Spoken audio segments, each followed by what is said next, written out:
Акыркы кезде мугалимдерге өзгөчө көңүл бурулуп, айлык акылары жогорулап, мыктыларын тандай турган дем берүүчү сынактар байма-бай өтө баштады.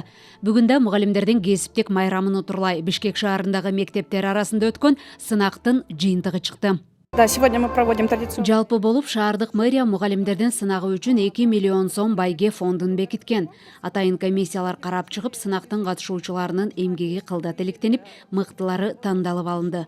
Жыл сайын байге фонду көтөрүлүп, агартуучуларга чоң дем берип, аларды балдар менен көбүрөөк иштөөгө дагы да шыктандырып жатат.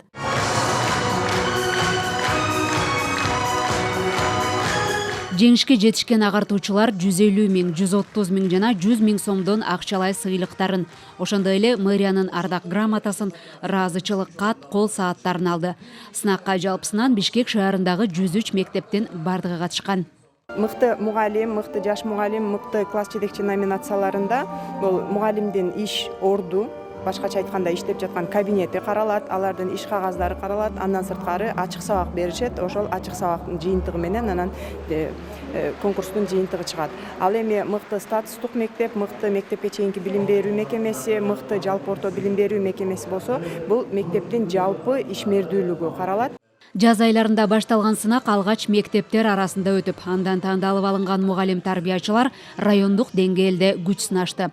Андан соң шаардын 4 району атаандашып сорулуп чыккан мыктылары эми республикалык кароо сынакка жолдомо алды. Кесиптин ээси болгонума абдан сыймыктанам да. Балдарды сүйгөн гана инсандар иштей алат бул жердечи. Аны ушу бир тарбиялаган ул инсандар кыргыздын бир мен деген мырзаларынан, уулдарынан болсун, кыздарынан болсун, ошого тилектешмин.